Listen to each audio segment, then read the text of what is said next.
Hello વિદ્યાર્થી મિત્રો, સ્વાગત છે આપ સર્વ વિદ્યાર્થી મિત્રોનું આપ સર્વની એક જ માત્ર યુટ્યુબ ચેનલ આરએફની મોજ એફઆરની મોજ યુટ્યુબ ચેનલ પર આજે આપણે એકમ કસોટી 2024 ઓગસ્ટ મહિનાની અંદર જે 8/8/2024ના રોજ ધોરણ 10ની ગુજરાતીની પેપર લેવાઈ હતું તેનું સંપૂર્ણ સોલ્યુશન મેળવીશું. ઓકે મિત્રો, તો ચાલો સોલ્યુશન શરૂ કરીએ. ઓકે, લખેલું સોલ્યુશન છે, આવી રીતે જોઈ શકો છો તમે.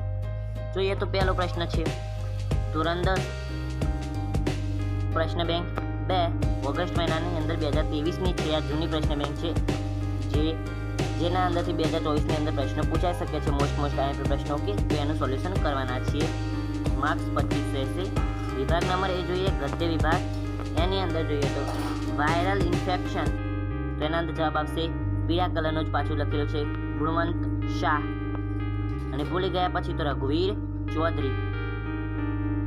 ઓકે, આગળ ભૂલી ગયા પછી તો એ છે એકાંકી અને વાયરલ ઇન્ફેક્શન એ છે નિબંધ દર્શાવેલ છે. ઓકે, આગળ જે કૃતિ, તો એની અંદર જવાબ આવશે ભૂલી ગયા પછી છે એના અંદર મનીષા અને વાયરલ ઇન્ફેક્શન તો વિવેકાનંદ. પાત્ર ઓળખવાના છે. ઓકે, કૃતિ અને સંદર્ભ ગ્રંથ અથવા તો સંગ્રહ, તો ભૂલી ગયા પછી તો ત્રીજો પુરુષ અને વાયરલ ઇન્ફેક્શન તો મરો ત્યાં સુધી જીવો. ઓકે, અને આ કોઈ વાર થાય કે એ કયા પાઠના કયો પાઠ એના અંદરથી લેવામાં આવ્યું છે, તો જવાબ આવશે બીજો, જે દેશનો ઘોડો એ પાઠ એના અંદરથી લેવામાં આવ્યો છે, પરંતુ એ પ્રશ્ન નથી એટલે આપણે એની ચર્ચા નથી કરતા અત્યારે. ઓકે, પ્રશ્ન નંબર જોઈએ બી. નીચે આપેલ પ્રશ્ન એક વાક્યમાં ઉત્તર લખો, ગમે તે બે. રઘુવીર ચૌધરીને સાહિત્ય માટેનો કયો સર્વોચ્ચ રાષ્ટ્રીય પુરસ્કાર મળે? જ્ઞાનપીઠનો. હોસ્પિટલની શોભામાં શાનાથી વધારો થઈ શકે? હોસ્પિટલના મોટાભાગના ખાટલા ખાલી પડા રહેવાથી. ઓકે, નરેન લગ્નના માંગા પાછા શા માટે ઠેલતો હતો? કારણ કે તેને જે કન્યા પર કવિતા લખતો હતો તેણે લગ્નની ના પાડી દીધી હતી. ભારતમાં ગંદકીથી ભારે ખલેલ પામનાર સંત કોણ હતા? વિવેકાનંદ. મનીષા દેસાઈએ સુરતી કુટુંબને કોના હુમલાથી બચાવેલું? તો રીંછના. તાણમાં કોણ ઘટાડો કરે છે? તો ભજનાનંદ. ભજન અને આનંદ બંને, એટલે કે ભજનાનંદ. ઓકે, ખાવા પીવાની બાબતમાં કોણ બેદરકાર છે? તો ભણેલા અને અભણ બંને લોકો. ઓકે, નરેને કઈ તાલીમ મેળવી હતી? તો વન સંરક્ષણની. એક જમાનામાં ચીનના લોકો ગામમાં કોઈ માંદું પડે તો કોને સજા કરતા? ડૉક્ટરને. ઓકે, રીંછ માણસને જોઈને શું કરે? તો જુનૂનથી પ્રતિકાર કરે. આગળ જોઈએ ત્રીજો. નીચે આપેલ પ્રશ્ન 3-4 વાક્યમાં ઉત્તર લખો, ગમે તે એક. ઓકે, લેખકે કઈ બાબતે તંદુરસ્ત સમાજની મર્યાદા ગણાવી છે? તો વૃદ્ધાશ્રમમાં ના ઘરડા ઘરના અંદર વૃદ્ધોની અને જે અનાથ આશ્રમમાં બાળકોની સંખ્યા વધે તેને તંદુરસ્ત સમાજની મર્યાદા ગણાવી છે. વનાધિકારી નરેને રીંછ વિશે જે માહિતી આપી તે ટૂંકમાં વર્ણવો. તો રીંછ તેઓ માનવ પક્ષીઓ હતા નથી, તેઓ ખાલી માનવને જોઈને જુનૂનથી પ્રતિકાર કરે છે. ઓકે, આગળ જોઈ લઈએ. આગળ છે ત્રીજો પ્રશ્ન. લેખકના મતે ઘરમાં કોનો પ્રેમ મળવાથી માણસ વ્યસની બનતો અટકી જાય છે? તો ઘરની અંદર માતા પિતા, પછી પત્નીને પોતાના પતિનો અને પતિને પોતાની પત્નીનો, પછી ભાઈ બહેનનો પ્રેમ મળવાથી માણસ એ કહીએ તો વ્યસની બનતા અટકી જાય છે. નરેન જે મનીષાને ઓળખતો હતો તે મનીષા કેવી હતી? તો નરેન જે મનીષાને ઓળખતો હતો તે મનીષા નાજુક, નમણી અને એક ગરોળીથી પણ ડરી જાય એટલી ડરપોક હતી. ઓકે, વિરાટભાઈએ મનીષા અને નરેનની સગાઈ શા માટે ના પાડેલી? તો વિરાટભાઈએ મનીષા અને નરેનની સગાઈ ના પાડેલી કારણ કે જે વિરાટભાઈ હતા તેમની પત્ની હતી એ પણ બહુ જ ડરપોક હતી, અને એક વખત જે લગભગ સિંહની તાળ સાંભળીને એની પત્નીને હાર્ટ એટેક આવી ગયો, એટલે ઓકે હૃદયનો હુમલો આવી ગયો ને તેને ત્યાં તેઓ ખલાસ થઈ ગયા. ઓકે, નીચેના પ્રશ્ન એટલા માટે કે એવું જો મનીષાની સાથે થાય તો પછી નરેન બાબુને વિધુનું જીવન જીવવું પડે એટલા માટે. નીચેના પ્રશ્નના 8-10 લીટીમાં સવિસ્તર ઉત્તર લખો, ગમે તે એક લખવાનો છે, તમારા શિક્ષક તમને આપશે.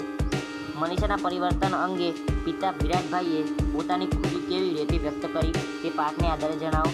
તો મનીષાના પરિવર્તન અંગે જે કરે છે એ બધાને પોતાના પ્રેક્ષકો બનાવીને એક સરસ મજાનું કહીએ તો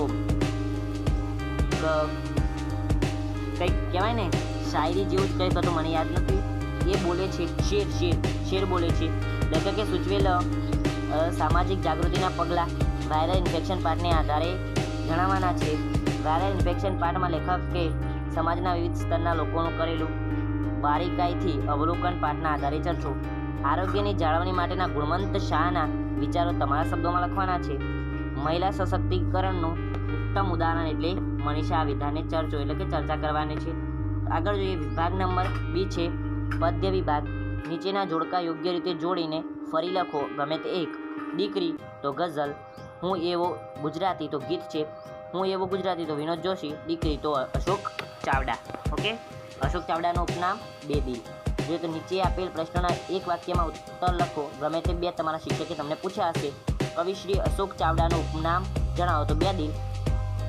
ઓકે, મા બાપ દીકરાને કેવી રીતે ઉછેરે, દીકરીને કેવી રીતે ઉછેરે છે? મિત્રો, આનો જવાબ મને મળ્યો નથી અત્યારે, એટલે તમને ખબર હોય તો મને કમેન્ટ બોક્સની અંદર કહેજો. અને મિત્રો, તમે આ PDF મેળવી શકો છો ફ્રીની અંદર આપણા વોટ્સઅપ ગ્રુપ અને ટેલિગ્રામ ગ્રુપ બંનેના અંદર જોઈન થઈને. ઓકે, જેની લિંક તમને ડિસ્ક્રિપ્શન અંદર મળી જશે બંનેની. ગુજરાતના શિરે કોના આશીર્વાદનો વિસ્તાર છે? દીકરી સ્વર્ગમાં કયા સ્વરૂપે દેખાય છે? ઓકે,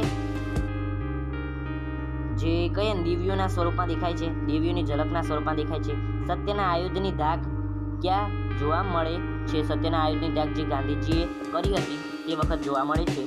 હું એવો ગુજરાતી કાવ્યમાં કવિ નરસિંહ મહેતાને શા માટે યાદ કરે છે? કવિ સ્નેહનું ઝરણું કોને કહે છે? દીકરીને. હું એવું ગુજરાતી કાવ્યમાં કવિ શાનું ગૌરવ લે છે કે તેઓ ગુજરાતી છે? આવી પાવન ભૂમિ પર તેમનો જન્મ થયો છે એનું ગૌરવ લે છે. દીકરીની સમજણ વિસ્તરી છે એવું કયા કારણે કહી શકાય? દીકરીની સમજણ વિસ્તરી છે એવું એ કારણસર કહેવાય કે જે દીકરી પર જે પોતાના માતા પિતા હતા એ હાથ ફેરવતા હતા તેના માથા ઉપર, એ દીકરી હવે તેમને હાથ આપે છે, એટલે કે તેમને સહાય કરે છે, મદદ કરે છે. ઓકે, આગળ જો નીચે આપેલ પ્રશ્નના 3-4 વાક્યમાં ઉત્તર લખો. ગમે તે એક. સત્યના આયુધની કઈ વિશેષતા છે? ઓકે, દીકરીના સંસ્કાર ઉછેર માટેની કઈ વાત કાવ્યમાં દર્શાવેલી છે? હું એવું ગુજરાતી કાવ્યમાં કવિએ ગુજરાત પ્રદેશની કઈ વિશેષતાઓની વાત કરી છે તે ટૂંકમાં જણાવો. દીકરીને માથે હાથ ફેરવવો અને દીકરી હાથ દે એમાં શું ફરક? ગુજરાતી વ્યક્તિના શ્વાસોમાં અને પ્રાણોમાં શું રહેલું છે? ઓકે, તો આવી રીતે છે.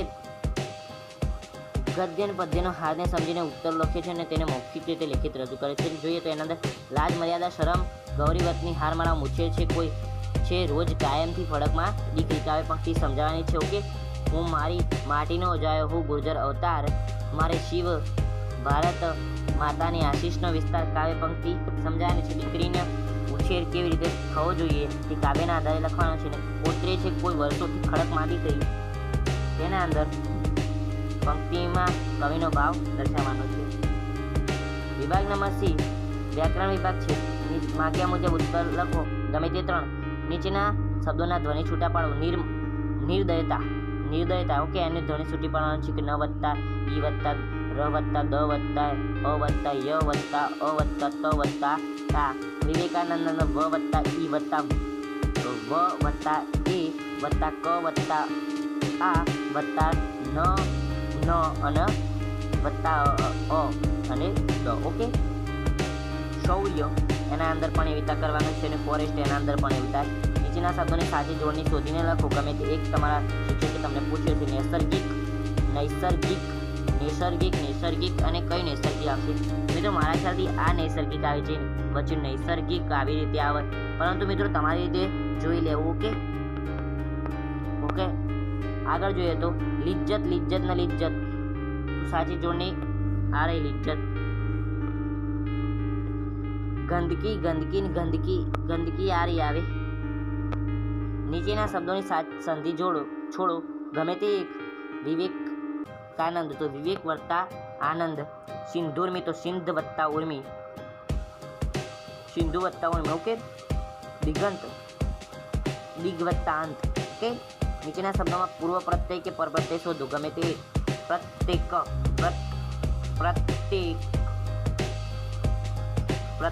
વત્તા ક. ઓકે, પર પ્રત્યય. ઓકે, પ્રત્યય હતો એના અંદર ક પાછળ લાગી પ્રત્યય વત્તા ક. ઓકે, ઘૂઘની વત્તા રોટી. ત્રીજું છે ઢોલક, એના અંદર ઢોલ વત્તા ક. ઓકે, તો પર પ્રત્યય કહેવાય એને. નીચેના શબ્દોના સમાસ ઓળખાવો ગમે તે એક. નવરાત્રિ તો દ્વિગુ સમાસ. ઓકે,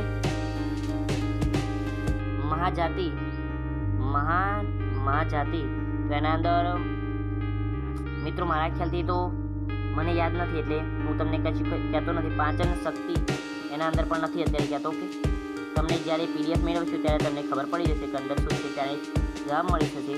વિભાગ ડી જોઈ લે, અર્થગ્રહણ અથવા તો લેખન વિભાગ. તમારી શાળાનો વિદ્યાર્થી એસએસસી પરીક્ષામાં જિલ્લામાં પ્રથમ આવેલ છે તે અંગેનો સન્માન સમારંભ વિશેની અહેવાલ લખો. અથવાની અંદરથી તમારી શાળામાં યોજાયેલ ગુરુ પૂર્ણિમાની ઉજવણીનો અહેવાલ લખવાનો છે. તમારી શાળામાં યોજાયેલ યોગ દિનની ઉજવણીનો અહેવાલ. યોગ દિન તો ઉજવાયો છે. તમારી શાળામાં વૃક્ષારોપણ કાર્યક્રમ યોજાયો તેનો અહેવાલ. તમે નજરે જોયેલ માર્ગ અકસ્માતનો અહેવાલ. ઓકે, તો આવી રીતે છે તમારું પેપર. ઓકે, લેખક વિભાગની અંદર અહેવાલ પૂછાય છે તમારે. તો આ હતું આપણું પેપર. ફરી મળીશું આવતા વિડીયોમાં. ત્યાં સુધી મચ કરો. ચેનલ સબસ્ક્રાઈબ ના કરે તો સબસ્ક્રાઈબ મિત્રો અવશ્યથી કરી દેજો. આપણી ચેનલના વ્યૂ વધારે ડાઉન જઈ રહ્યા છે. ઓકે, તો વિનંતી છે સબસ્ક્રાઈબ અવશ્યથી કરી દેજો. પ્લીઝ સબસ્ક્રાઈબ કરી દેજો. સબસ્ક્રાઈબ ના કરો તો તમારા મિત્રને ખાલી વિડીયો શેર કરી દેજો.